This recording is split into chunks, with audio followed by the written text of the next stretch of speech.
The protagonist was led bound hand and foot, and the people that watched this picture excitedly and furiously shouted that this witch was finally burned, because they were madly angry at her because she burned absolutely all the barns, and because of this now these people had no way to live. And they did not know how they could survive the coming winter. And so they hated the girl with a fierce hatred. But there was one who was on her side, and that was another girl who was crying with excitement and begging those people not to hurt the innocent girl and to untie her at last. And this girl was in great pain watching her friend who was about to be burned and blamed for everything, and she kept saying that Circenia had done nothing wrong. Circenia's story was like a fairy tale, which was insanely banal. It was the story of a simple girl who by chance became the lover of the crown prince, and she was crazy happy around him. So they had mutual love and strong feelings for each other. But one day the protagonist suddenly woke up in the body of Circenia, who was the insidious villain of the story. This girl was a sorceress, and she could control the power of fire, which is a specific ability because no one but her had such outstanding magical abilities. And using her powers and skills, the girl could easily gather and emit fire from her hands, making her absolutely and utterly invincible to any foe, and no one in the empire could defeat this girl. And besides, this villainess also attacked the mother of the main character of the story, and this act was besides all the other evil deeds she committed. And also this girl in the story burned down half the empire and also tried to steal and kill the crown prince. But her plan was really well thought out and was bound to succeed. However, everything went wrong, and the prince managed to foil the nefarious plans and survive, which meant a death sentence for the witch. It was because Circenia was unable to resist her insanely evil nature that she came to a horrible end, which was logical for a villain. Her body was pierced with 15 arrows, and then she was beheaded in front of a cheering crowd. And the death of Circenius was an attempt to show the hare's power. And at the end of the story, everyone except this girl found happiness. And of course, the hare found happiness with his beloved protagonist, and they married and lived happily ever after. And so the original protagonist was scared out of her mind when she found out she was this girl, and then she realized she was destined for a fate as horrible as hers. But then she had some hope, since she had taken possession of the girl's body 3 years before the story began. And then she wondered if it was good or bad for her, and if she could change her fate. Because if she could stop all her evil deeds, she might be able to save her head, was her first thought. But in the end she failed. And now, standing in front of the screaming crowd that was just waiting for her to be burned, she realized that all her efforts had been for nothing. But after looking carefully at the flames of the torches held by the evil people, Circenia realized that she was not afraid of the fire. And then she began to devise a plan that when these people lit the fire to burn her alive, she would have to put a little oil on it so that she could escape without making much noise. And the next moment, a young man looked at her with an absolutely terrifying evil grimace and told her that it was time for her punishment.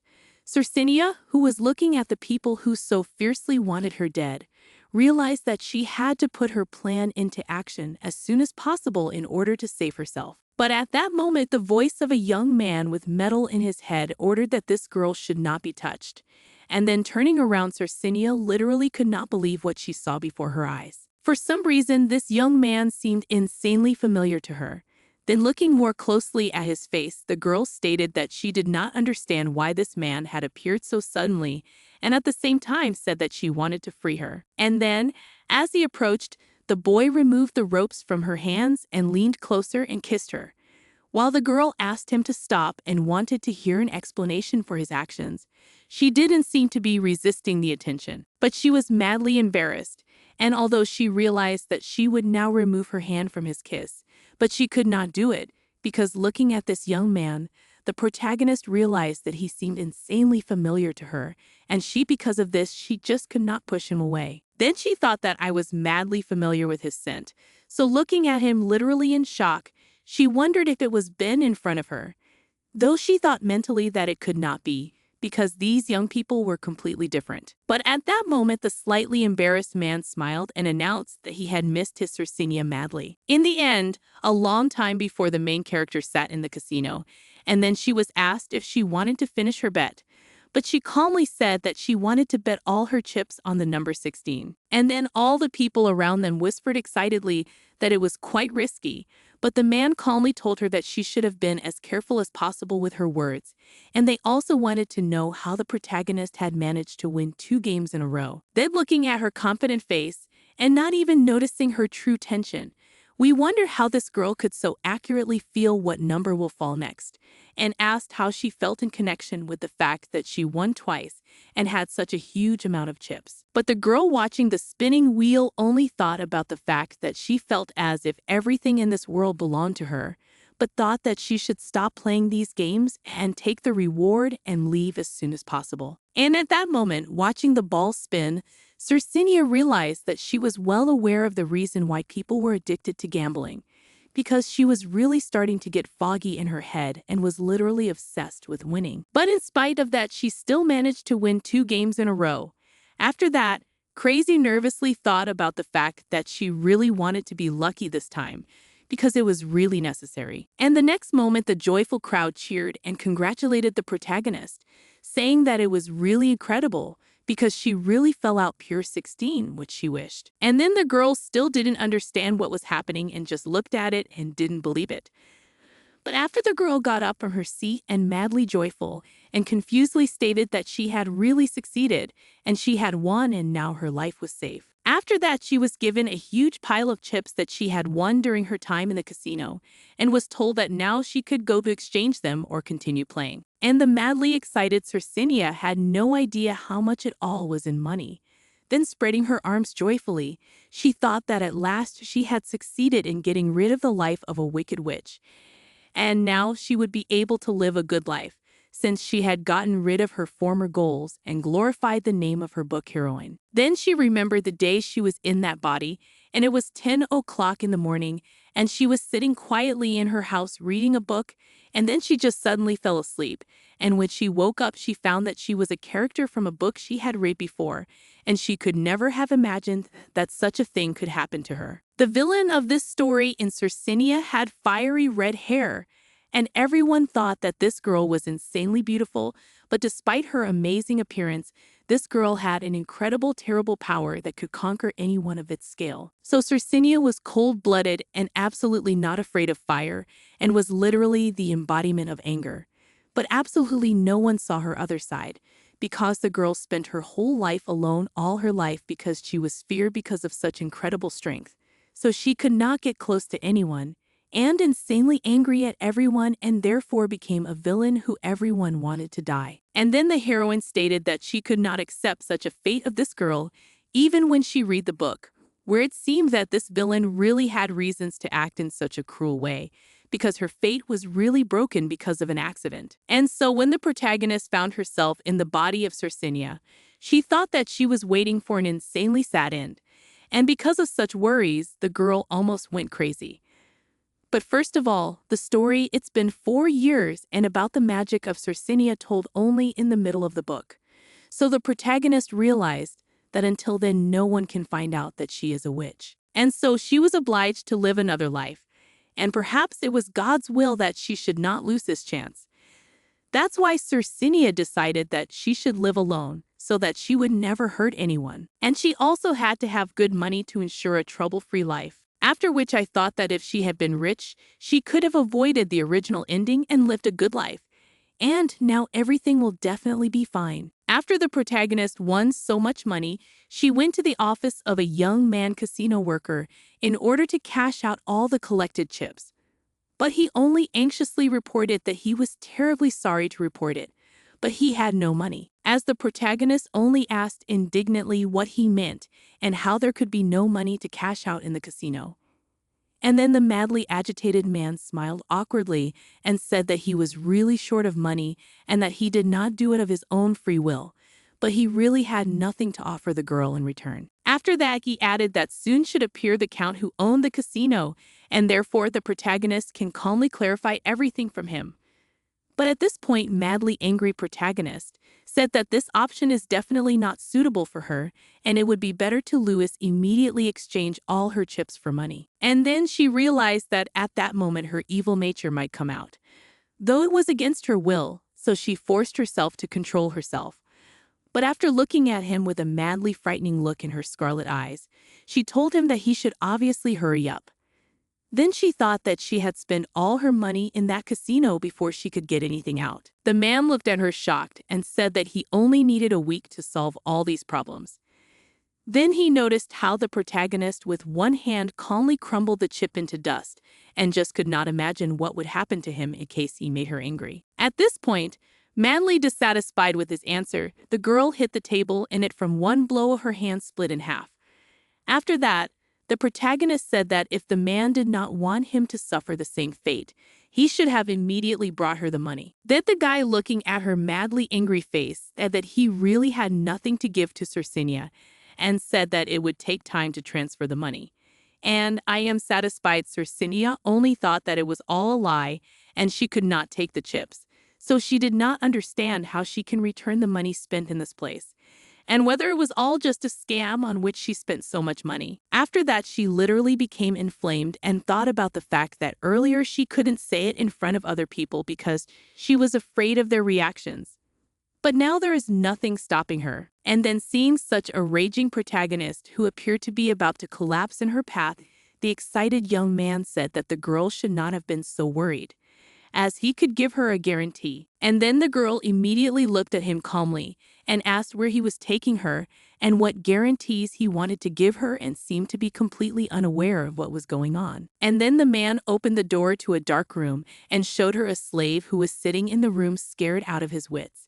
And then the man said that it was a slave who had recently been brought in by the count, and this child was indeed extremely valuable. She wondered if he was just making a silly joke, and she didn't understand how they could keep a man, let alone a child, as a slave. Then she wondered if he had really offered to take the poor child as collateral, but he frightenedly said that it was a slave's share. But the protagonist was insanely displeased with such an answer, so she immediately picked him up by the edges of his clothes. And then a frightened Louis asked her to just take her word for it, because the count had bought this guy out for a huge sum of money, and he was insanely valuable, so as collateral he would completely cover all the chips. And when Circinia heard of it, she was literally inflamed and wondered if what he had just said was true. For Louis had said earlier that the Earl had no money, and now he was claiming that the Earl was buying an insanely expensive slave that could match her winnings, and wondered if the young man really thought that she would agree to such a thing.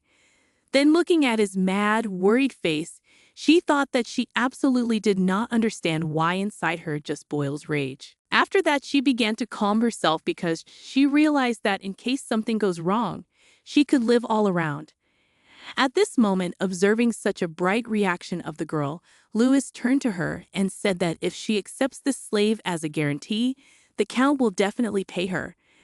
But it seems that such words made her even madder because she came here for money and was not going to leave here with a poor captive child. But at that moment, she was shaking with fear, turned to a boy who asked the protagonist to help him because he really needed help. And looking so excited and frightened, child protagonist realized that she should definitely keep calm. After that, she was not happy with her hair and thought that she had to think rationally. After all, if she got angry, she would not be given the money and people would simply get hurt. And then she thought that the boy in front of her was all bruised and insanely thin. And she thought that it was really terrible. And she thought that this child had probably not eaten anything for days because he looked insanely emaciated, and knelt down beside him. But she saw his mad fear, for he looked as if the girl were about to beat him up. But to his surprise, instead, Circinia looked at him with a wildly confident look and held out her hand to him, asking him to look up. Then she smiled and asked him to hold out his hand in return, and he, still a little scared, but still calmly complied with the girl's request. And then the protagonist, madly, gently holding his hands, helped him up. She told Louis that she was taking the boy as collateral, and then added that he should have told the count that if he didn't pay her within a week, she would burn down the casino. The frightened casino worker just cried, glad that he had managed to keep his life after meeting such a crazy girl who would not stop at anything. In the end, after a while, the main character found herself in her house, and looking around her, unhappily thought about the fact that earlier she had planned to fix her house and live here happily with the money she had won. But now it was impossible because the plans had changed. Then she turned to the boy and wondered how she could have brought this child as bail. She looked at him with a maddening sadness and realized that he had scars all over his body, so she had to help him, and calmly informed him that she wanted to heal his wounds. But he firmly stated that he was fine and didn't need any help. But at that moment, Circinia calmly looked through her first aid kit and informed him that she had given him 3 seconds to come closer. She started counting slowly and watched how the boy reacted, but he only managed to run up at the last second, which Circinia was very happy about. In the end, after wrapping up his wound, the girl thought that he would be fine now, and soon his bruises, scratches, and other wounds would be healed. And at that moment, the guy carefully but a little uncertainly asked what was the name of the main character, and the girl calmly introduced herself and asked what was the name of the guy. But she saw that he was feeling rather depressed and wondered if her question had really been so stupid and couldn't understand what she had done wrong. And the protagonist only thought that initially there was no point in asking about it, so awkwardly asked how old the guy was.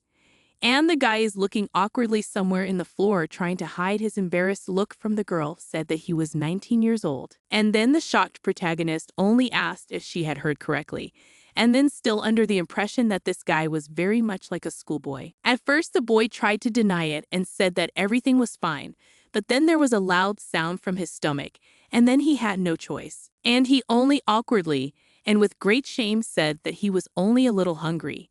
And the main character looked at such an embarrassed guy, smiled, and thinking that he was acting really nice. Then she said that if he did not eat everything today, the soup will definitely spoil and he should finish it. After that, I continued cleaning and doing things. And then I thought about the fact that it was the first time in her life that she used her magical abilities anywhere and with anyone.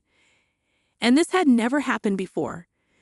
But then I thought about the fact that this boy was just a pledge, so he will definitely not say anything. At that moment, when he saw the girl using magic, the boy, who was madly delighted, wondered if she was a witch and seemed really stunned by something like that. And then looking at her admiring face, the protagonist only calmly said that she was the only witch who could control fire, so she asked the boy to be sure not to tell anyone, and then also resolutely said that he would definitely not tell anyone about it. But the next moment his look became much darker, and so he looked at the protagonist and wondered, was Circinia not at all lonely here? Because she lived far away from everyone else.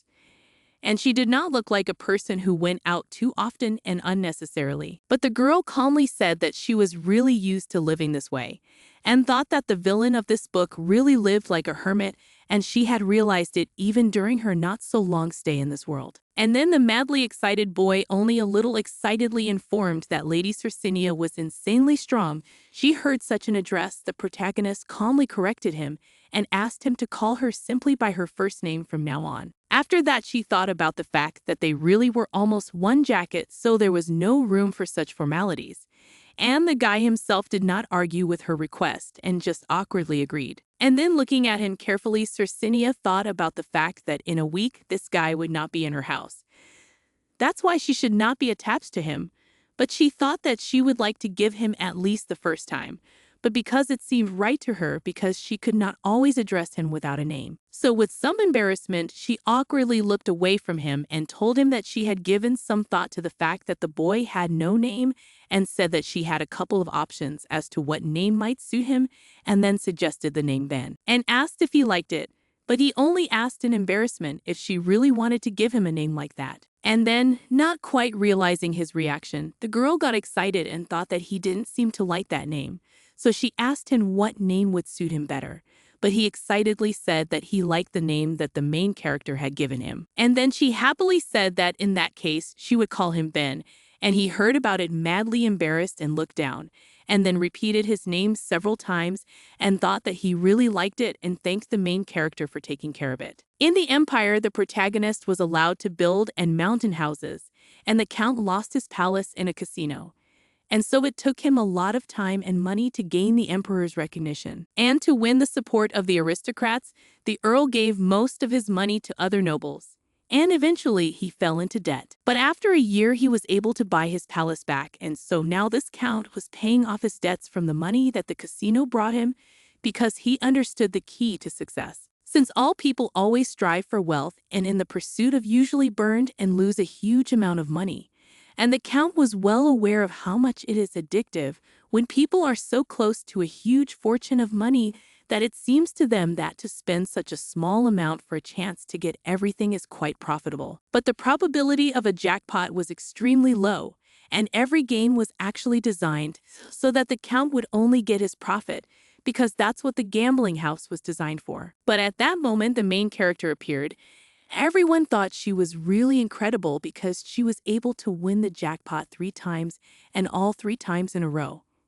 And each of the people who were present and knew about the glory of this girl realized that it was her fault that the Count's dream had died out. And that's why when the protagonist came to collect her proceeds, the Count just cowardly decided to use her employee Louis as a shield to delay the moment and have time to come up with some kind of workaround. As a result, in his gambling house, the Count looked around in discontent and literally tore the metal, then called his worker, still asleep after the recent fight with the protagonist, who remained in the same place and seems almost died of fright after yesterday. And then the man, as soon as he woke up immediately with tears in his eyes, jumped from his seat and then explained that all this chaos around was due to the fact that they came to a woman who demanded her money for chips. But the Count only grudgingly inquired whether the lily and spoke about it in all seriousness.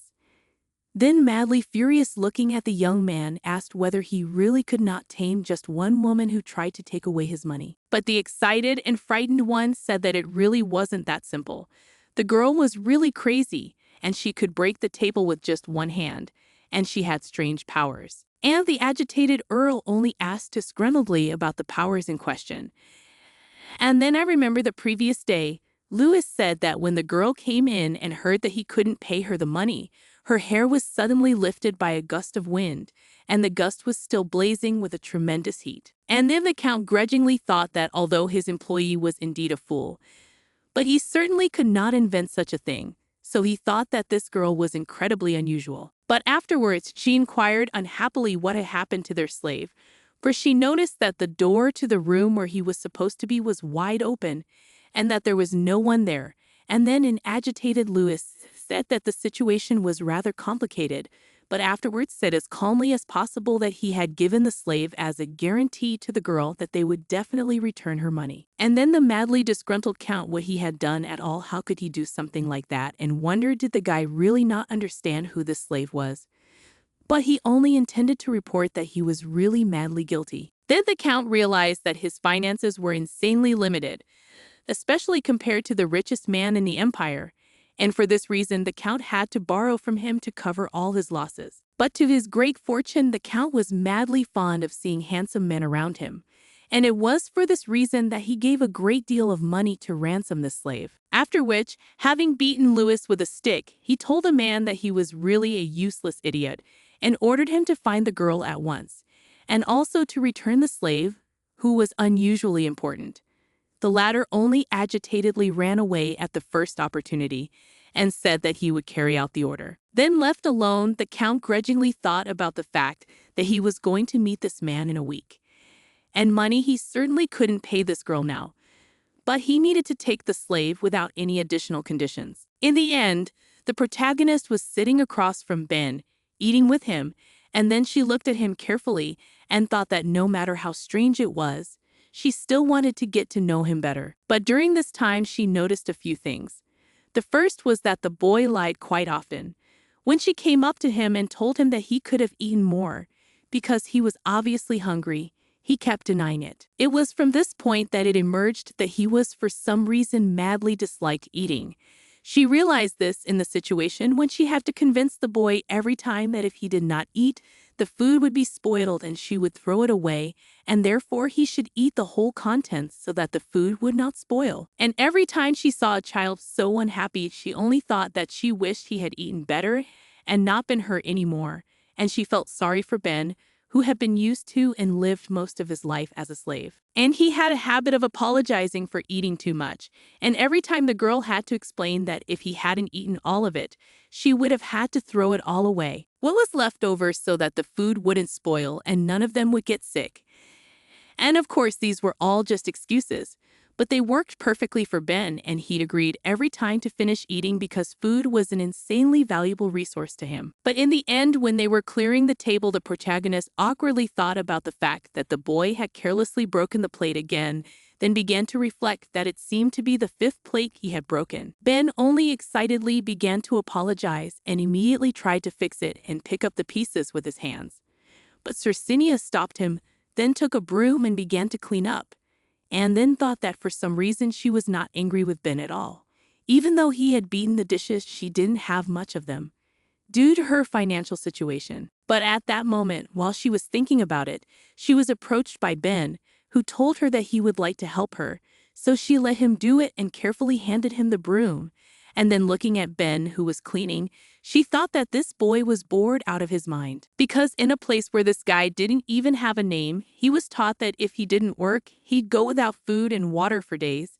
And that's why he felt so guilty. But the next moment she was taken out of her musings by Ben's low moan, and the next moment the girl noticed that he had hurt his finger, and immediately approached and asked him if he was all right. And then the protagonist calmly took the broom away from him and stated that this boy was really morally crippled. After all, he apologized for every little thing.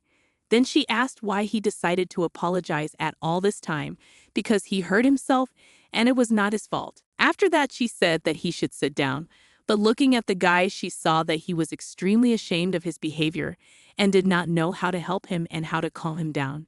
So she calmly repeated that he should sit down, and he immediately complied with her request. And in the end, when she was in front of him, the main character calmly looked at his wounded finger and then began to treat it with great tenderness and gentleness, and asked if Ben was all right and if he had no pain. A flustered Ben only said that everything was really all right, but he was terribly sorry.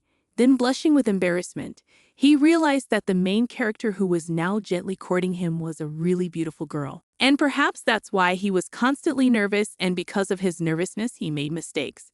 And it was all because he was trying too hard to look good in her eyes, and then scrutinizing so thoughtful girl. Ben thought about the fact that next to the main character he felt a huge body, and she was literally his light.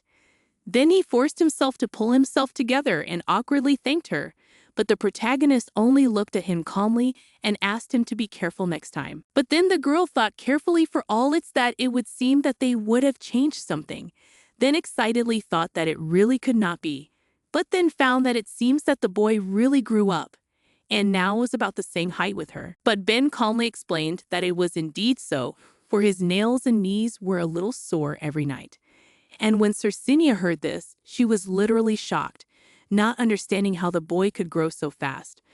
But she thought happily that it was probably because Ben had finally begun to eat well. Then, smiling and shining brightly, she thought that she was madly happy to see this boy growing up before her eyes, and thought that in the future she would feed him even more. But then, looking at my madly satisfied face and smiling with her for company, so could not keep smiling when I saw so happy Circinia, and would ask if they could bake bread today, and eventually they began to cook, and so just came evening. And then the protagonist was about to go to sleep, but then she noticed that the agitated Ben was shaking and asking for help, and also constantly apologized to someone in his sleep.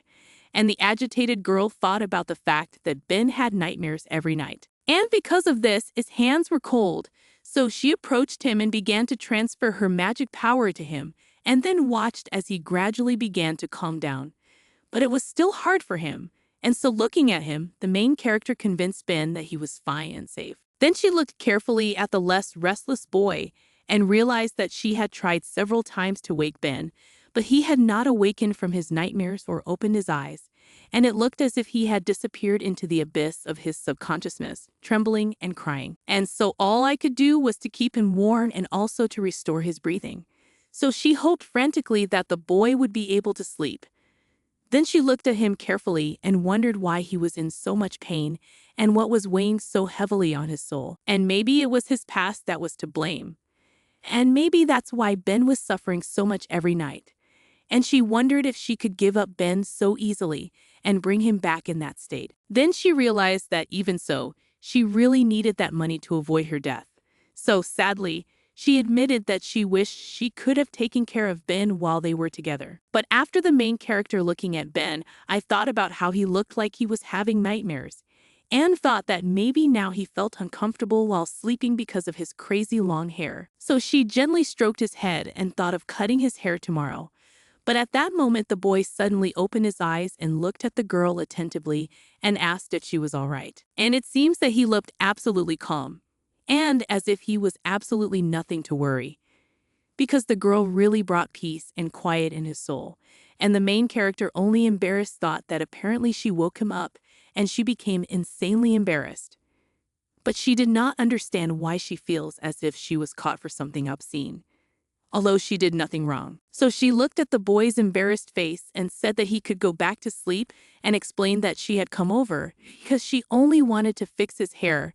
But he just calmly and embarrassedly said that it was quite pleasant, because the hands of the main character are always warm, and thanked her for the fact that the girl was always taking care of him, because thanks to this he was not afraid to fall asleep at night. But this moment of maddening embarrassment at his words, the protagonist only wondered did the boy see all that had happened before. And he looked at the so embarrassed protagonist, apologized, and said that he pretended to be asleep just so as not to scare her, then thanked her again for her concern. The girl only stroked his hair and smiled brightly at him, telling him that everything was really fine and there was no reason to worry because she had no trouble taking care of him while he slept. Then asked him to sleep soundly that night, and finally Circinio withdrew and went to her bed. And at that moment, in the darkness of the insanely embarrassed guy holding his hand on the place where he had been stroked by the main character, was insanely embarrassed by it, and his heart seemed literally ready to jump out of his chest,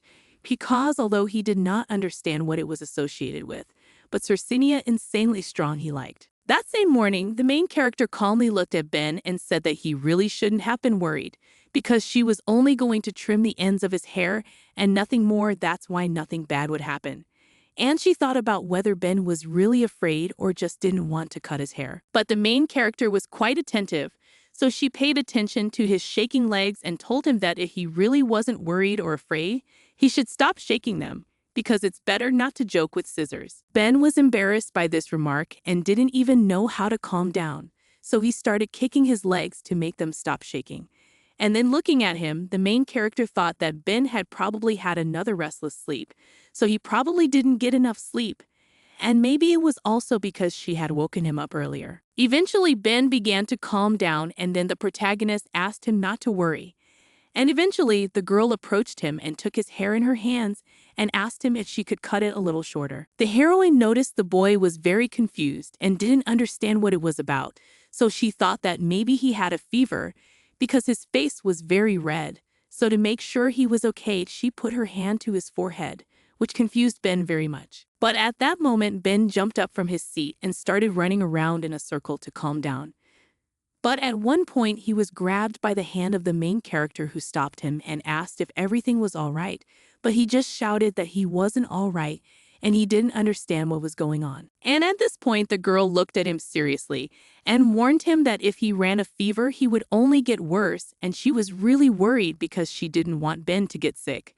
But at this point, when they sat down on the ground, the embarrassed guy said that it was actually because for some reason his heart was about to jump out of his chest, and that's why he felt so strange. But the protagonist calmly asked her what the conversation was about and whether Ben had a heart attack and they should have gone to the hospital. But he only looked at her in confusion, forced himself to breathe calmly, and then convinced her that he was fine and therefore he did not need the help of doctors or her help, as he was already better. But it seems that the protagonist did not believe it much, so she looked at him unhappily and asked him if he was sure that he was going to be all right. At that moment, Ben jumped up from his seat where he had been sitting and went straight to the chair where the protagonist was giving him a haircut, and asked her to cut his hair a little more. In the end, after a while, the protagonist finished, and carefully looking over her work was madly embarrassed because the guy looked much more beautiful with such hair that did not cover his face, and it gave him charm and expressiveness. So she excitedly handed him a mirror and asked him what he thought of the hairstyle. But at that moment, the guy smiled happily and said it was really beautiful. But Circinia only asked him to be honest about her work and wondered if she should shorten his hair a little more. But Ben calmly said that it was not necessary because he wanted the warmth of Circinia's hands always remained on his hair. And at this moment, the madly embarrassed protagonist literally did not understand what was happening to her, because she blushed and her heart seemed about to jump out of her chest. And it was pounding madly, so she wondered if she was going crazy or if she was having a heart attack. So she turned around and asked if the boy would like something to eat. Also on that day, an unknown man with purple hair spoke to the mercenary, inquiring about the investigation and his order.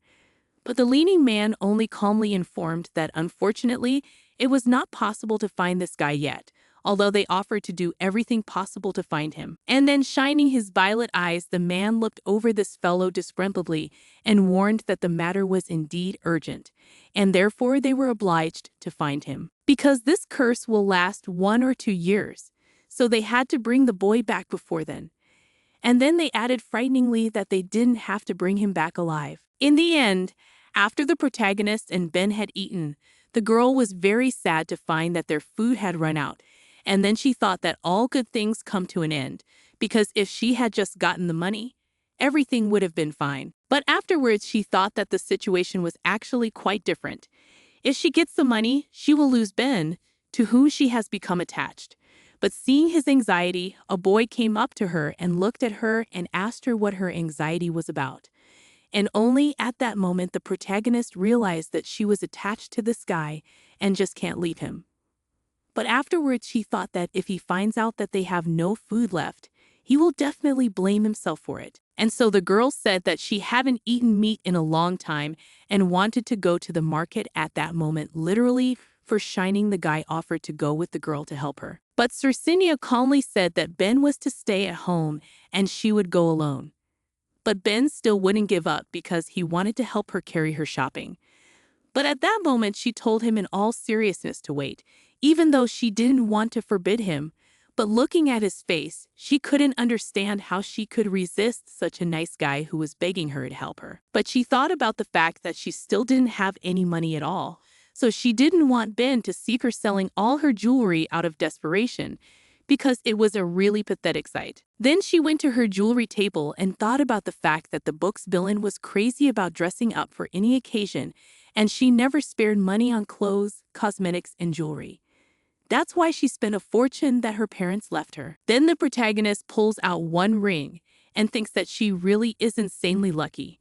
If Circinia didn't like collecting jewelry, she would have starved to death. But at that moment, when she discreetly put her ring hiding it from Ben's gaze, the girl reached for her cloak, and the troubled boy only reported that she was indeed insanely dangerous to walk alone. But the protagonist calmly reported that she was more afraid to leave the boy alone at home. But she asked him to behave well and try not to break the plates. Then she carefully looked at him and warned him that she would be back soon and asked him to wait for her and not to do anything dangerous. Then she left the house, and at that moment Ben ran out after her and smiled happily, waved goodbye, and promised that he would wait for her at home. And the main character looked at that smile and thought that it was really nice to hear that at least someone was waiting for you at home. Then she thought that this time she would like to treat Ben a little while he was still here, and so instead of chicken, she could buy beef for Ben to taste how good it is to eat something like that. Eventually, after a moment in the city, Circini went to a jewelry shop where the salesman examined her ring very carefully to find out what its price was. And watching this, the protagonist only wondered if she could get at least 200,000 for this ring, because she could use that kind of money. And she also knew that all of this girl's jewelry was insanely expensive, so it must have cost a lot more when she bought it. And then I thought that in history, she was described as a girl who from birth adored jewelry. That's why she had a very good taste. And also Circinia was very careful with all her things. But the next moment she noticed that the jeweler finished looking at the jewelry, so approaching the table she asked how much he was ready to give it. But he only turned his head and said that this ring was not worth that much because it had a scratch. So he couldn't have offered much for it. But it made Circinia very confused, because she thought about the fact that there wasn't a scratch on that ring when she came here, and she didn't understand how that scratch could have appeared in such a peculiar way. The jeweler gave her the ring and showed her the scratch that was on its case and invited her to see it for herself. But Circinia knew that the scratch was deliberate, for such a mark could not have been left by accident, and she wondered how this ring could have been so suddenly scratched. So the next moment, while the man was trying to offer her half as much for such a jewel as it was worth, Circinia grabbed his arm, which the man was insanely indignant about. Then she pressed his arm insanely hard and used a bit of her fire magic, causing his arm to become insanely hot. And the next moment, a metal plate fell out of his sleeve. And the protagonist, only displeased looking at her with a sleaze smile, looked at the jeweler and asked how he could explain something like this.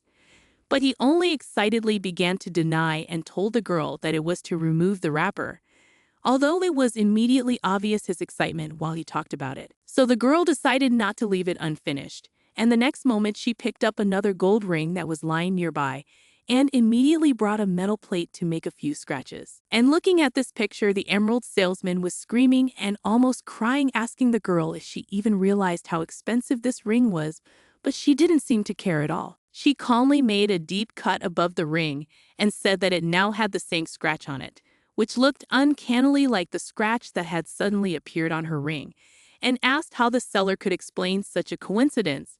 But he only shouted excitedly that Circinia must have gone mad. But Circinia calmly explained that obviously the man wanted to make more money than he could, but she would not let him do that, and therefore the man should have paid as soon as possible.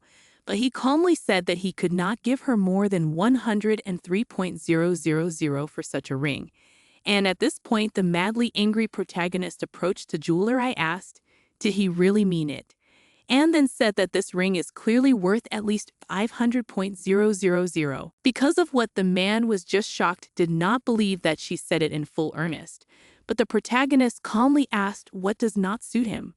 And then the jeweler just said that the girl was obviously crazy if she thought that for this ring could be asked for more than 100,000. But she calmly looked at him with a kind of threat and said that if the jeweler did not want to pay her that kind of money for the ring, then he would soon see for himself what would happen next.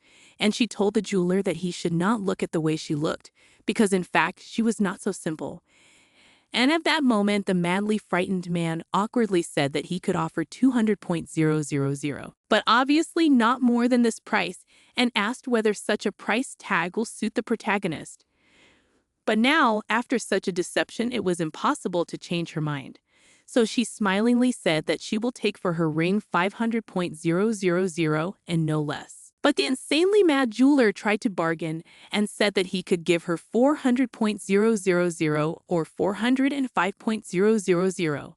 But Circinia was restless, and she obviously knew that she was going for a price tag of 500,000, and that the seller would have no choice, because he had seen what she could do with them. And in the end, after a while, the ruined jeweler was left weeping in his room, and the joyful protagonist with money in her hands, only to think about the fact that any business should have been conducted wisely. And the jeweler had no luck with it, and so instead of paying 200,000, how much this ring really cost, he paid her 2.5 times more. So I thought that he should have given her the right amount of money. After that, the girl went to different stores, and so she went to the meat store, and after a little chatting with the salesman, she chose the right one for their dinner with Ben, and headed for her next goal. In the end, the next stop was a small store with spices and vegetables. So after carefully looking at everything and choosing what would be best for dinner, the protagonist paid. And then she went home clutching the bag of groceries and thinking that she'd bought more than she'd intended, and then thinking that if she'd known she'd buy so much, she'd have agreed to Ben's request, and she would have taken him with her. Then she thought that next time they would have to go together. But after thinking that, she got excited. She stopped and thought that there would be no next time, because Ben would be leaving her house in a few days. Then she said sadly that they could be together a little longer, and Circinia admitted to herself that she felt as if fate had brought her together with this fellow. But then she thought about it and realized that she shouldn't have thought about it so much, for she just needed the money. So she quickly moved on, realizing that she should have calmed down. But the next moment she stopped and turned around to look at the people who were questioning the passersby. They asked the woman if she had seen a red-haired girl who was walking with a young man of short stature, but she calmly said that she had not seen anyone like the description. And when the protagonist looked at them, she stated that she was the only girl in the empire with red hair, so it was strange that she was wanted. Then she thought that it was probably the same man who had offered Ben as a guarantee in place of money. And she realized that Ben's search was obviously not a good thing, and that maybe this man was planning to kill her and was trying to pay her back, so she thought about getting rid of him first. But then the shocking thought crept into her head that she had left Ben all alone at home. And if they were there now and found him, there was nothing she could do to help him, and he would end up being taken away, and they might not do any harm, so Ben might be in danger. At this time, the boy was at home thinking about the fact that he had had a strange feeling in his chest for quite some time now. But after the embarrassed boy sadly thought that if he stayed in Sursinia's house, he would become a problem for her. But the girl, even despite his background, continued to give him warmth and care, and that was enough. After that, I remembered the face of the main character. Ben stated that the main character seemed insanely cold and inaccessible, but then he saw that in fact the girl was insanely affectionate and kind to him. After that, with a smile, he thought about the fact that it was Sursinia who first called him by name, and thought about how nice it is to realize that the one who gave him a new name and called him for the first time was Sursinia. And it was the lovely Sursinia who had been so concerned about him all this time. Then I realized that she had been very attentive to him, and she had very tantalizing lips that I wanted to kiss. But as soon as his thoughts reached that moment, he immediately cried out in excitement and was embarrassed to think about what he was thinking about, because he must have gone crazy, because the girl was so kind to him, and he let himself think such thoughts in her direction. And it was really awful. So he decided that it would be a good idea for him to go out and do something outdoors to clear his mind. So he went out and did some laundry, as he was now in charge of laundry. And then he thought that it would be good enough if he also learned to cook, and then he could give the girl a warm meal. But the next moment he heard a muffled voice calling him. And it was the voice of Sursinia, so he smiled happily and turned in the direction from which the voice came and was madly happy. At that moment, the girl excitedly approached him and immediately grabbed him by the shoulders and began to scrutinize his face, and asked if Ben was all right. But the guy himself, looking at such a frightened face of the girl, only asked what happened and why she looked so worried. Sursinia was only frightened. She asked if there were any people here and if anyone had come to see him, but he calmly said that everything was all right. And then Sursinia exhaled with relief. Sursinia said that the thought did make her feel much better. And then Ben asked what had happened, if she had run all the way down here just to ask about it. And she smiled and said that nothing had really happened. Then she lied and said she was scared Ben might break some plates again. And hearing this, the guy was madly embarrassed. Then, looking at his awkward face, the main character asked what the guy was doing all this time. And he calmly said that all this time he was waiting for her and was doing housework and laundry. Then he awkwardly thought about the fact that Sursinia was too close to him to feel his heartbeat. But the next moment, the heroine stroked his hair affectionately and smiled brightly, praising the boy for helping her so much. Ben only smiled and offered to help Sursinia carry in what she had bought, and she only happily agreed. Then began to wonder if there was any chance that he could get closer to Sursinia and perhaps move on to some other level in their relationship. But then he thought that he wished that such thoughts and worthless desire would soon pass. The young man came to the Count at about the same time and bowed to him and told him that he was sorry to report this, but no one could be found. But the Count only grudgingly said that it was quite expected. Then he said that it would be necessary to prepare 30 million, because in 3 days this woman would bring a slave, and therefore it was necessary to give her the money. But he smiled calmly and said that they could not leave everything as it was because they would have to give the money back anyway. Then he said that first they had to find out where the girl lived and take what they had given her as collateral. Then, after listening to him carefully, the man asked what they would do next. Then the Count looked at Louis with a madly sinister look and asked if he had no idea what action would be next. Then he said they would kill the woman and get all the money back with the boy. And the young man, who was madly dissatisfied and frightened by this decision, awkwardly said that he understood his order and he did everything as he had said. Although he seemed to dislike the idea, he realized that he could not say anything to the man. At this point, the protagonist was sitting down to dinner, and then the insanely embarrassed guy handed her the food and asked Sursinia to eat a little more, as she seemed absolutely not full of what she had eaten. but Tyr calmly said that it was better for him to eat, as she had not even experienced her food yet. And then madly embarrassed Guy said that, in fact, he was madly happy just to watch Cercinia enjoy the delicious food.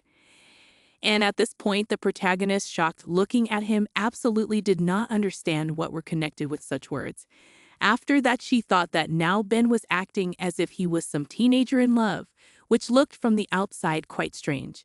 And she did not understand the reason for such behavior. But after looking at his confused face, Ben realized that he didn't understand what was happening to him, so he awkwardly told Cercinia to hurry up and eat before it got cold. At that moment, looking at him, the girl's fork fell out of her hands on the floor. And then seeing this, the insanely excited Ben immediately got up from his seat and went to get new cutlery, and then told the main character not to worry about it, because he will wash everything and bring her another fork. She thanked him, and the girl was embarrassed. Then she wondered why she acted the way she did, and how she felt. It was strange, because she'd been sure all her life that she liked tough, muscular guys. And so it was only natural that she felt nothing for Ben. But after remembering his joyful face, she thought that no matter how attractive the boy was, his thinness made him look insanely sickly, which was not to her liking at all. But at that moment, she was distracted by Ben, who came up and handed her a fork. But at that moment, Cercinia immediately jumped up from her seat and embarrassedly said that she should step back a bit and walk. And then she thought that she was probably crazy, and the madly agitated Ben only apologized and said that he had accidentally done something that upset her, although he didn't understand what he had done. And then passing by, the main character thought about Ben stopping making that face, because something like that just took her breath away. Then she took one last look at him and realized that Ben would be leaving soon anyway, so there was no point in getting attached to him, and she didn't know how she felt about the guy. In the end, the girl still couldn't sleep at night just because she was constantly busy thinking about her thoughts, and thought that it was really crazy stupid because she couldn't even sleep because of her extra thoughts. But then she decided to watch the guy unnoticed, and looking at his sleeping face, she thought that she felt that way just because they had been together for a long time. And it was a long affection, which usually could lead to love. That was the reason why she felt so restless. After that, she began to think about the fact that Ben was like a little brother to her, and she felt sorry for him.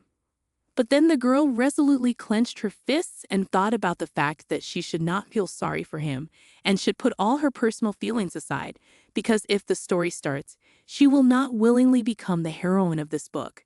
And it will be very bad for Ben in this case. He may also suffer. So she thought that in 3 days she would simply exchange this boy for money, as originally planned, although she felt great guilt for such thoughts and actions. She thought it was wrong. Then she began to realize that she was gradually being taken over by a second entity that was always with her. And this was the true Cercinia from the book, who would have done exactly the same thing that Miss Hughes wanted to do now. As a result, the next morning the main character together with Ben were engaged in cleaning. And then the girl thought about the fact that the closer the day of their separation, the more she beats and hurts her heart. Then she thought that whatever they both felt for each other, if the girl could be strong enough, it wouldn't be so hard for Ben to leave. So she wondered what she could do to push the boy who was so diligently helping her with the cleaning at that moment. Then she wondered what would happen to him if he went back to the casino, and if he would be enslaved again as he had been. After he thought that she would like to help him in some way, but she didn't know what she could do, so she only asked where his family was. But Ben calmly said that his mother had died when he was 13. And when a shocked Cercinia asked if it was true, he calmly said that it was at that age that Ben had been enslaved after his mother's death. Then he calmly said that that desperate mother's scream was really so horrible that he had nightmares for many years. But now he had forgotten it, so he was already a little relieved. Cercinia was only excited looking at him, literally could not believe that this guy had such a horrible life, and did not seem to be madly embarrassed and ashamed for such a question. But then she looked at him with a calm smile on her face, and then Ben said that he was all alone, so no one called him. And that's why Cercinia was the only one who called him by name after his mother died. Then he said again that Cercinia was the only one who treated him that way. And at that moment, looking at the sad face of the boy, the protagonist thought that she just can't let the boy stay with her. After all, the plot of the story will go against her. In that case, if she is caught, Ben will also be killed, even if he is not guilty of anything. And so she realized that if she got into this body, and if she is so unlucky, she will have to stay alone. She realized that she should have drawn a line between them. She was sad and hurt to realize that, so she looked at Ben seriously and said that it was her stuff, so she could clean up and do the dishes herself, and she needed his help. Then she looked at Ben's face and his reaction and saw that he seemed to be upset by these words and felt her coldness but didn't even show her his resentment. So she smiled and just agreed. Then he went away and didn't bother her anymore. And then the girl continued to do her business and thought about the fact that they had only a little time left together, which really hurt her a lot. And eventually the time passed very quickly, and it was time for the girl to say goodbye to Ben and bring him back.